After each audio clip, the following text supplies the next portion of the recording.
Good morning student.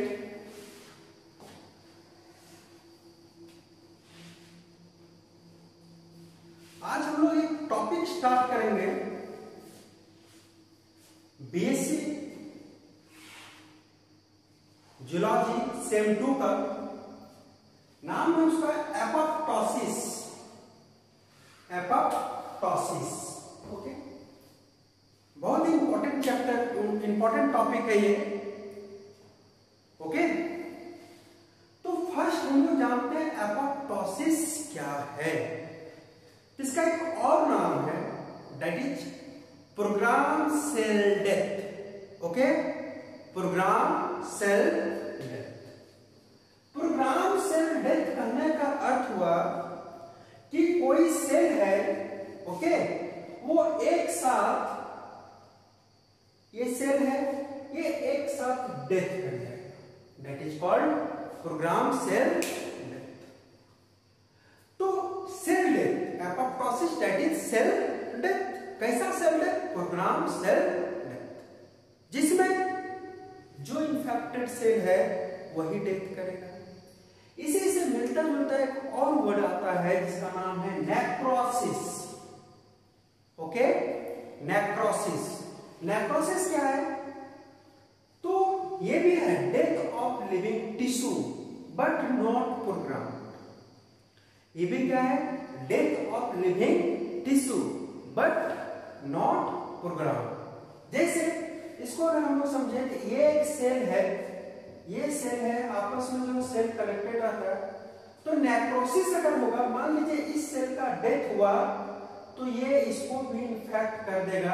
कुछ देर बाद, कुछ दिन बाद इसका भी डेथ हो जाएगा, फिर ये इसको इन्फेक्ट करेगा, यानी कि ये होगा। लेकिन प्रोग्राम सेल डेथ, अगर सेल को डेथ करना है, यही सेल इसको डेथ करना है, सिर्फ यही होगा, बाकी कोई इन्फेक्ट नहीं करेगा, तो that is apoptosis, okay.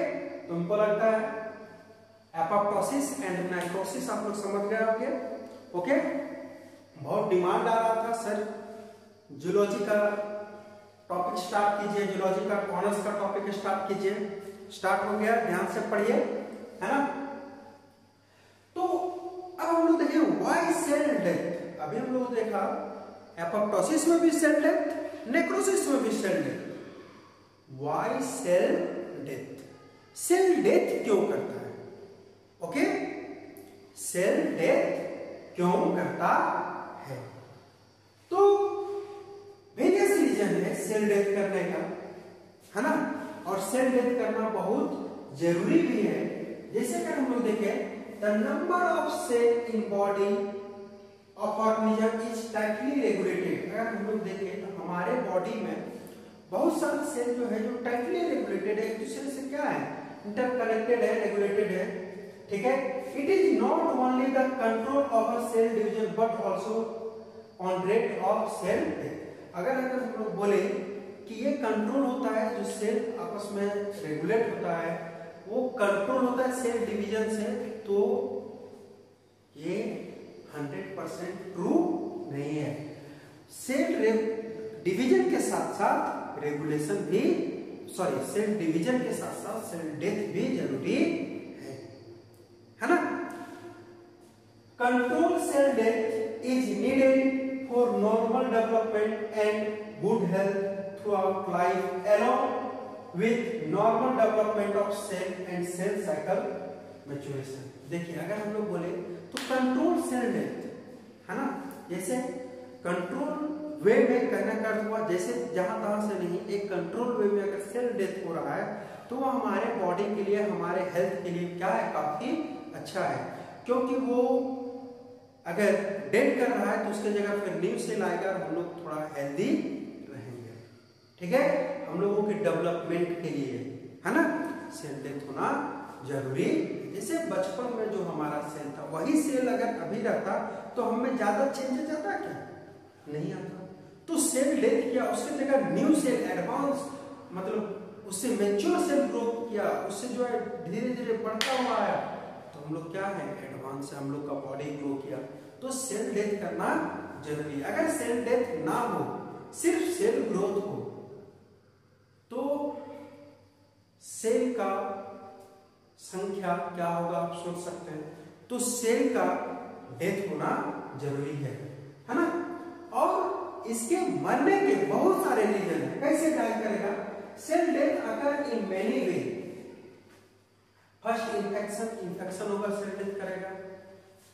Poison खा लेने से, है ना, या फूड पॉइजनिंग या किसी तरह चोट लगने से आप लोग, उससे भी होता है। लैक ऑफ ऑक्सीजन, और अगर आपके बॉडी में ऑक्सीजन की कमी हो जाए, है ना, तो भी सेल डेथ करता है। क्यों? क्योंकि ऑक्सीजन मिलेगा तभी वो जो है वो क्या करेगा, एटीपी का फॉर्मेशन करवाएगा, एनर्जी उसको मिलेगा। अगर ऑक्सीजन नहीं मिले, एनर्जी नहीं मिल पाएगा, and in lack of oxygen and lack of energy cell die. Okay, तो ये रीजन है।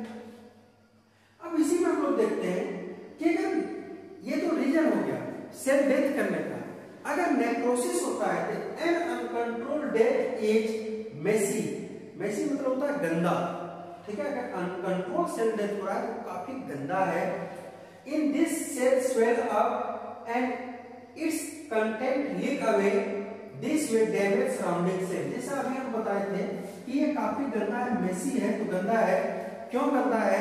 इसको हम लोग देखते हैं कि ये जो सेल है, मान लीजिए ये सेल है, ये क्या करेगा, स्वेल कर जाएगा। स्वेल करने के बाद ये लीक हो जाएगा, अगल बगल जितने भी सेल हैं वो सब क्या कर जाएगा, डेथ कर जाएगा, ठीक है। इसको भी डेथ करवा देगा। तो ये जो सेल होता है, ये डेथ, इसी को हम लोग बोलते हैं, क्या बोलते हैं, नेक्रोसिस, ठीक है। ये क्या कहलाता है, नेक्रोसिस, जो कि काफी गंदा है और ये हमारे लिए खतरनाक भी होता है। ऑन अदर हैंड, जो कि प्रोग्राम सेल डेथ होता है, other hand there is another tidal way to go, है ना, that is program cell death और एपोप्टोसिस। इसको हम लोग क्या बोलते हैं, प्रोग्राम सेल डेथ, या क्या बोलते हैं, apoptosis, in which cell often choose to kill themselves. इसमें सेल फिक्स होता है कि इतना में से सेल है तो इसी को मारना है, ये सब बाकी बात कुछ नहीं होगा, ये ऑटोमेटिकली डेथ कर जाएगा। तो उसी को हम लोग क्या बोलते हैं, एपोप्टोसिस। ओके,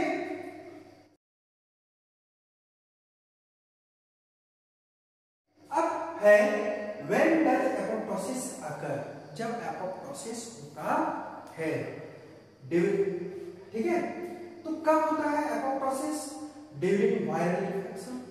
वायरल इन्फेक्शन हुआ तो बॉडी में जहां पे वायरल इन्फेक्शन का मेन पॉइंट है, उसी को जो हम लोग सेल डेथ करवाते हैं, तो उसको एपोप्टोसिस हुआ। नहीं तो पता चलता कि नेक्रोसिस हो रहा है या और तरह से सेल डेथ, तो पूरा बॉडी गायब, है ना। दूसरा क्या, ड्यूरिंग डीएनए डैमेज। अब डीएनए डैमेज किया तो उसी डीएनए डैमेज को ही हम लोग हटाते हैं या उसी का डेथ करवाते हैं। वही डीएनए डैमेज जो किया वही डेथ करेगा। नहीं तो अगर सारा डीएनए डैमेज, सारा डीएनए मरने लगे तो प्रॉब्लम है कि नहीं। तो मान लीजिए कि इतना में से डीएनए था, बहुत सारा डीएनए था, और थोड़ा सा देखते हैं, तो बहुत सारा डीएनए था, ये डीएनए, ये डीएनए, ये डीएनए, और इसमें जो है एक डीएनए ये डैमेज था, तो क्या होता है, एपोप्टोसिस होगा, इसी डीएनए डैमेज को हटाएगा, ना कि पूरे को, है ना। तो हमारा बाकी डीएनए क्या होता है, बचा हुआ रह जाता है। साथ ही साथ to make away way for new cell, और नया सेल आने के लिए क्या करता है, पुराने सेल को डेथ करता है। तो उस सब में जो है एपोप्टोसिस जरूरी है। इस सब में एपोप्टोसिस होता है हमारी बॉडी में। कब कब होता है, वायरल इन्फेक्शन के टाइम में, है ना। दूसरा जो है डीएनए डैमेज, तो उसी सेल को जो हटाएगा जिसमें डीएनए डैमेज है ना। तीसरा जो है make for way for new cell के लिए प्लेस बनाने के लिए जो है वो होता है।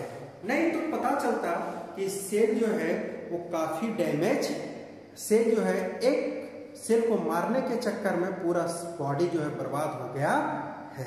ओके, अब हम लोग एग्जांपल देखेंगे कि व्हेन डज एपोप्टोसिस अकर। जैसे हम लोग जब मां के पेट में होते हैं तो हम लोग का ये लिम्ब जो ग्रो करता है, तो हम लोग देखते हैं, देखिएगा ये सब जो है जुड़ा हुआ रहता है। ओके, ये सब जुड़ा हुआ रहता है। उस टाइम में क्या होता है, एपोप्टोसिस होता है, और ये साइड का जो आप देख रहे हैं बीच का जो रहता है सेल, वो सब जो है क्या होता है, डेड कर जाता है, हमारा फिंगर बच जाता है। एपोप्टोसिस इस कंडीशन में होता है, ठीक है।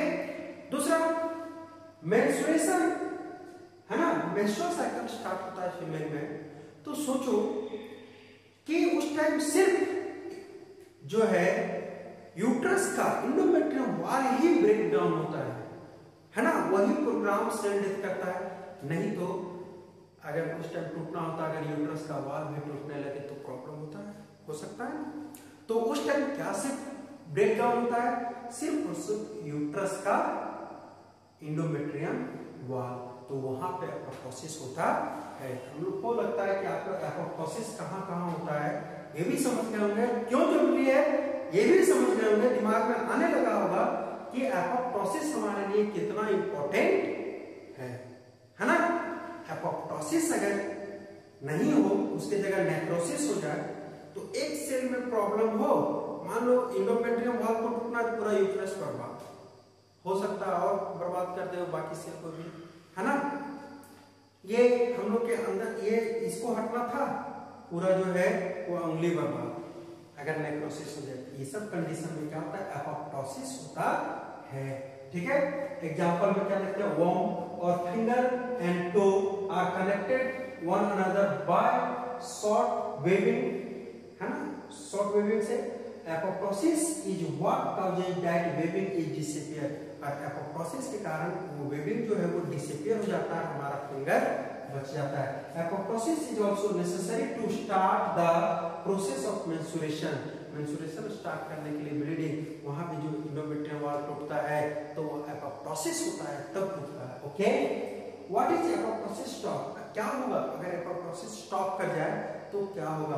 तो सबसे पहले जानिए, anti cancer drug and radiation work by trigger apoptosis in disease cell, so it stop uncontrolled cell division will happen and leading to cancer। देखो एंटी कैंसर ड्रग जो होता है वो एपोप्टोसिस को जगाता है, जिसके कारण से क्या होता है, जो कैंसरस इन्फेक्टेड सेल है वो उसका किल होता है, वो एक साथ मर जाता है।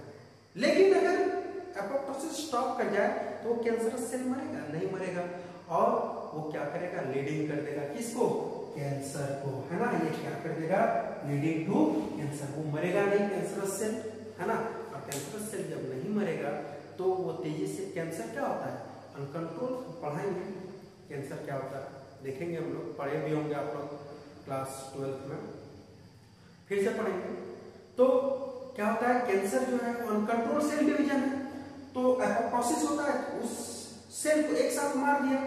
लेकिन अगर एपोप्टोसिस जो है स्टॉप कर गया तो वो तेजी से ग्रो करेगा, तो लीडिंग करेगा cancer, okay.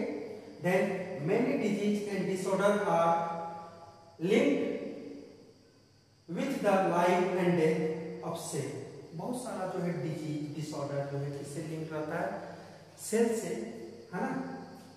Increase apoptosis in character of AIDS, अगर इंक्रीज करने लगे, देखो स्टॉप ही नहीं, अगर इंक्रीज भी करने लगे एपोप्टोसिस तो प्रोग्राम सेल डेथ हो रहा है, तो वो एड्स का लक्षण है, ठीक है।